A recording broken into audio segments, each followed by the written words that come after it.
ይሄው የፀጉር ማስክ ዛሬ ፀጉራችሁ የሚሰባበር የሚነቃቀል ብዛት የሌለው እድገት የሌለው ፀጉራችን ቆዳችን ጤናማ እንዲሆን ከምንም በላይ የፀጉራችን ቆዳ ጤናማ ሲሆን ነው። አንደኛ ፎሮፎር ያጠፋልናል፣ የፀጉራችን ብዛት ይመልስልናል፣ እድገት ይሰጠናል። በጣም የሚያምር ልስልስ ያለ ልክ እንደዚህ ከለሩን በጣም ጥቁር ያደርግልናል። ከለሩ በተለይ ሽበት የሚያስቸግራችሁ ሰዎችም ሞር ይሄኛውን ዝንጅብሉ ሞር ለሽበቱ ራሱ በደንብ ይረዳችኋል።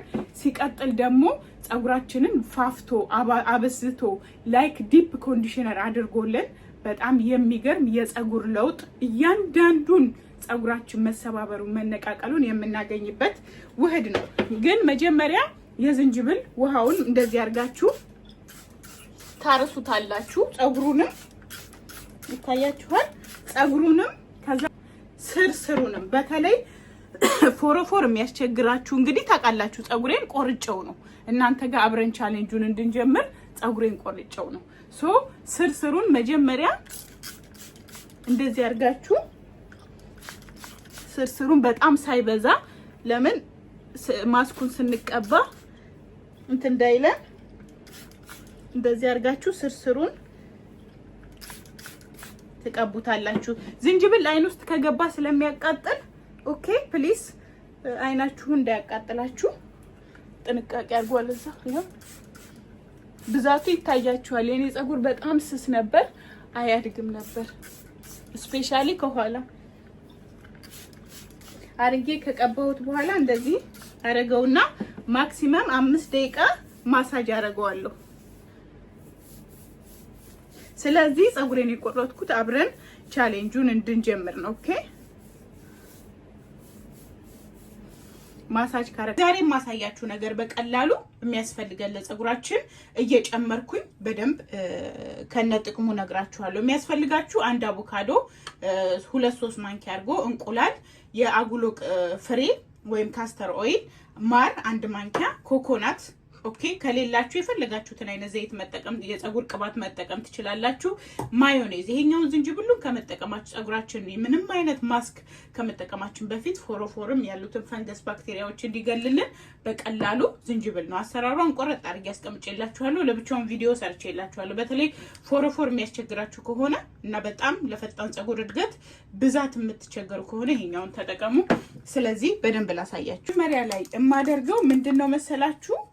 የትኛውን ምርጎ መጠቀም ትችላላችሁ። ያው እኛ ከሀገር ውጭ ስለሆነ ያው የምንጠቀመው እንደዚህ የታሸጉ ነገሮች ነው። እርጎ ነው። እርጎ የሚያስፈልገን የመጀመሪያ ከጥቅሞቹ አንፃር ስነግራችሁ የመጀመሪያው ነገር ፀጉራችንን ላይክ እንደ ኮንዲሽነር በጣም ያለሰልስልናል፣ ሶፍት ያደርግልናል። ኦኬ ሶፍት ያደርግልናል። በነገራችን ላይ በነገራችን ላይ እርጎ ፎሮፎርን ሙልጭ አድርጎ ያጠፋላችኋል። ፀጉራችሁ እንዲረዝምና እድገት እንዲኖረው በሚገባ በተለይ የፀጉራችንን ቆዳ ጤናማነት በጣም ለሚጠቅመን እንደገና ፀጉራችን እንዲያበራና እንዲያምር ውብ ፀጉር እንዲኖረን ይረዳናል። በነገራችን ላይ እኛ ለ3 ሰው የሚሆን ስለሆነ ነው እንጂ እናንተ እንደዚች ያለች 1 ማንኪያ ብታረጉ በቂ ነው። ኦኬ 1 ማንኪያ በቂ ነው። እኔ ለ3 ሰው ስለሆነ በዛ አድርጌ ነው የሰራሁት። ስፔሻሊ የኛም ፀጉር ስለበዛ እናንተ 1 ማንኪያ መጠቀም ትችላላችሁ። እንቁላል ነው። እንቁላል ከምንም በላይ የሚጠቅመን እኔ እዚህ ላይ 1 እንቁላልና 1 አቮካዶ ጭማሪ አድርጌያለሁ። ለምንድን ነው እንደነገርኳችሁ ለአንድ ሰው ከሆነ 1 አቮካዶ 1 እንቁላል በቂ ነው። ያውኛ ለ3 ሰው ስለሆነ 2 አቮካዶና 2 እንቁላል ነው ማረገው። እንቁላል የሚጠቅመን ነገር የመጀመሪያው ነገር የሚጠቅመን ነገር ፀጉራችን ፈጣን የፀጉር እድገት እንዲኖረው ይረዳል። ፈጣን የፀጉር እድገት። ሁለተኛ ፀጉራችን ልክ እንደ እርጎ ፀጉራችንን ቆዳውን በሚገባ ያጠነክርላችኋል፣ እርዝመት እንዲኖረው ይረዳናል። ሲቀጥል ፀጉራችን ላይ የሚለጠፉ ኦይሎችን እሱን ኮንትሮል ያደርግልናል። እናንተ 1 እንቁላል ተጠቀሙ። እኔ ለ2 ሰው 3 ሰው ነው የምሰራው። ዛሬ ለ3 ሰው ሆኗል። ኦኬ እንቁላላችንን እርጓችንን ጨምረናል። ሲቀጥል ደግሞ ከዛ ምንድነው የሚያስፈልገን? ኮኮናት ነው። 1 ማንኪያን ያረኩት እኔ ግን በጣም ሙልት ስላረኩ በጣም ከኮኮናት የሚጠቅመን ነገር ፈጣን የፀጉር እድገት፣ በጣም የፀጉር ብዛት፣ እንደገና መፋፋትና መሰባበርን በተለይ መሰባበርን በሚገባ ይከላከልልናል። ስለዚህ ኮኮናት በጣም ፀጉራችሁን ምን ጊዜም ብትጠቀሙ ታተርፉበታላችሁ ማለት ነው ውዶቼ። በጣም ነው የምናተርፍበት። ሌላኛው የሚያስፈልገን ማር ነው። ማር ደግሞ የፀጉራችንን በሚገባ ቆዳውን ንጹህ እንዲሆን ወይንም ቆዳው ጤነኛ እንዲሆን ይረዳናል። 1 ማንኪያ ማር ጨምሩበት። ብዙ ጊዜ ማር የሚያሸብት ይመስላችኋል? ሁላችንም ተሳስተናል። ማር አያሸብትም። ኦኬ ሶ በተለይ ለፀጉር ፎረፎርም በሚገባ ስለሚጠቅማችሁ ለፀጉር ጥንካሬ ማር በጣም ይጠቅመናል። ያው 1 ማንኪያ ንጹህኛው ቅድም እንደነገርኳችሁ እዚህ ጋር የካስተር ኦይል ወይንም ያጉሎ ፍሬ ካስተር ኦይል ወይንም ያጉሎ ፍሬ አለኝ። እንግዲህ ካስተር ኦይል በጣም ከሚባለው በላይ የፀጉር መሰባበርንና ድርቀትን ስለሚከላከልልን 2 ማንኪያ ነው ማድረገው። ስለሚከላከልልን በጣም ከሚባለው በላይ ለፀጉራችን ጤናማነት አንደኛው ፎረፎር እድገቱን፣ ብዛቱን፣ ርዝመቱን በጣም በተለይ ኢቭን በነገራችን ላይ ቅንድባችሁንም ይሄኛውን ውድ ጓደኞቼ የቅንድባችንን ፀጉር ብንጠቀመው እንዲሁም አይናችን ጭራ ብንጠቀመው ማታ ስንተኛ እችን የምታክል አማውንት አድርጋችሁ የቅንድባችሁንና የአይናችሁን ጭራ ብትቀቡት የአይናችን ፀጉር ልክ የአርቲፊሻል የተለጠፈ ያክል በጣም ነው የሚያምረውና ተጠቀሙ። ለዛ ነው እኔ እንደዚህ አድርጌ ሁሌም የማስቀምጠው ማታ ስለምጠቀሙ። እምብርታችሁን ብትቀቧት ደግሞ ምን ይሰጣችኋል ውዶቼ? እምብርታችሁን ብትጠቀሙ ምን ይሰጣችኋል? የሆድ መነፋትን፣ ቦርጭን ይከላከላል። በነገራችን ላይ አቮካዶ በጣም ቢበስልና ውስጡ ጥቁር ነገር ቢኖረው ለፀጉር ከሆነ ችግር የለውም። ኦኬ ሶ ወደዚህ ላምጣላችሁ። አቮካዶን ይጨምራል። እንዳልኳችሁ ለ3 ሰው ስለሆነ የምሰራው ለእናንተ 1 አቮካዶ በቂ ነው። ለህፃናትም መጠቀም ትችላላችሁ። ለአዋቂ፣ ለህፃናት፣ አዛውንት፣ ለወንድ፣ ለሴት በጣም ነው የሚሆነው። ያ ሁለተኛዋንም እጨምራለሁ። በነገራችን ላይ ፍሬዋን ለማውጣት እንደዚህ አድርጋችሁ ሰኩትና በዚህ አውጡት። በጣም ቀላል ዘዴ አቮካዶ ማለት ነው። እና ብዙ ሰው መብላቱም እንደ አስፈላጊነቱ ፀጉር ፕሮቲን ይፈልጋል። ብዙ ሰው በጣም እንደዚህ ብዙ አይነት ቅባት ብትጠቀሙ የፀጉር ማስክ ለፀጉራችሁ ማሰሩለት ከሆነ ምንም ትርጉም የለውም። አቮካዶ ምንም ጥያቄ የለውም ለፀጉር በተለይ ፕሮቲንን ከመስጠት ለፀጉር እድገትና ብዛት ጤናማነት መሰባበር የሚገርመውን ዋነኛውን ሚና ይወስዳል። ማዮኔዝ ከጥቅሙ አንፃር ፀጉራችን በጣም ፍሪዝ እንዲሆን ይረዳናል። ማዮኔዝ ፀጉራችን በጣም ጤናማ ርዝመት 1 ማንኪያ ነው የምታደርጉት። ርዝመት ያለው ያውኛ ለ3 ሰው ነው ብያችኋለሁ። መደጋግምላችሁ የበዛ እንዳይመስላችሁ ነው። እንደዚህ አድርገን ማዮኔዝ ለፀጉር ርዝመት ጤናማነት ዲፕ ሞይስቸር ያደርገዋል። ዲፕ ላይክ እንደ ኮንዲሽነር እንደተጠቀማችሁ ልስልስ የሚያምር ጤናማ በጣም ይሄን የምንጠቀመው ከፈጨን በኋላ 30 ደቂቃ ብቻ ነው የምንቀባው።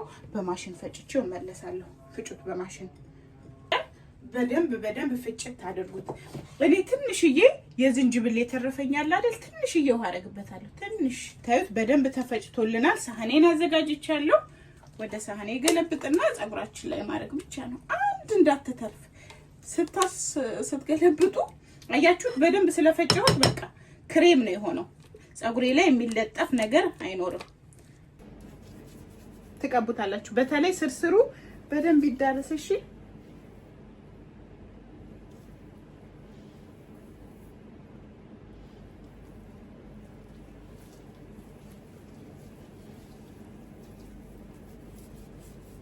እንደዚህ ያደርጋችሁ ቀቡት። ኦኬ ዝንጅብሉ አይናችሁ ውስጥ እንዳይገባ ይታያችኋል።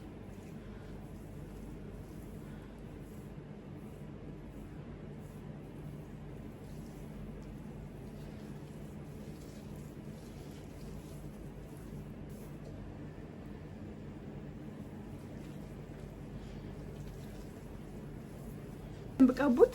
ማሳጅ አድርጉት። ለምን ስሩን በደንብ እንዲዳረስ በደንብ ማሳጅ ማድረግ እንዳትረሱ። ኦኬ ፀጉራችሁ ኦልሬዲ አሁን በጣም ከበዛ ፀጉር እርዝመት ቢኖረው ብዛት ከሌለው ትርጉም የለውም፣ አያምርም ሲሰራ። ይሄው ውዶች ጨረስኩ። ይሄ ራሱ አታዩትም ብዛቱ። ፀጉር ሲበዛ ነው በቃ ትልቁ ውበት።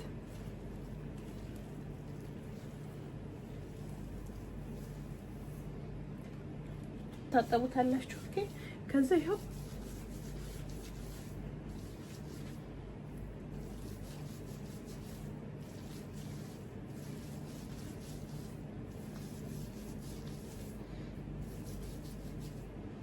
በደንብ ማሳጅ አድርገዋለሁ። በቃ አያችሁት? ይሄው ተጠቀሙ፣ ትወዱታላችሁ። ላይክ፣ ሰብስክራይብ፣ ሼር ማድረግ እንዳይረሳ። ከ45 ደቂቃ በኋላ ሙልጭ አድርጋችሁ ታጥባችሁ እርጥብ እያለ ብሉ ማጂክ እንደዚህ ላይክ እንደ ወፈር ያሉ ቅባቶችን ልክ እንደ ብሉ ማጂክ፣ ዳክስ የመሳሰሉ ነገሮችን ፀጉራችሁን እየቀባችሁ መጎንጎን ነው። እሺ ውዶቼ፣ ለቀጣይ ቆንጆ በቪዲዮ ስለምንገናኝ ላይክ፣ ሼር፣ ሰብስክራይብ ማድረግ። እንግዲህ መጀመሪያ የማደርገው የዝንጅብል ውሃ ነው የምሰራው። ከፈለጋችሁ እንደዚህም ፈጭታ እጥብ አድርጋችሁ ሙልጭ አድርጋችሁ ዝም ብላችሁ መጨመር ትችላላችሁ። ከፈለጋችሁ እንደዚህ ልጣችሁ መጨመር ትችላላችሁ። በነገራችን ላይ እቺ አንዷ ትበቃችኋለች። ኦኬ አንዷ ትበቃችኋለች። ግን እኔ ያው በዛ ላለ ሰው ስለሆነ የምሰራው እንደዚህ አድርጌ ያው ውሃ እንደዚህ በዛ ባለ ብርጭቆ እጨምርበታለሁ። መፍጨት ነው። ከዛ መፍጨት ነው። ለምንድን ነው የሚጠቅመን? ፀጉራችን ማጥለል ነው። ይታያችኋል። ውሃውን ብቻ ስለሆነ የምንፈልገው ማለት ነው። ከዛ ይሄንን በሳምንት 3 መጠቀም ትችላላችሁ። ፀጉራችሁን ከመታጠባችሁ ውጪ በሳምንት 3 ብትጠቀሙት በጣም አሪፍ ነገር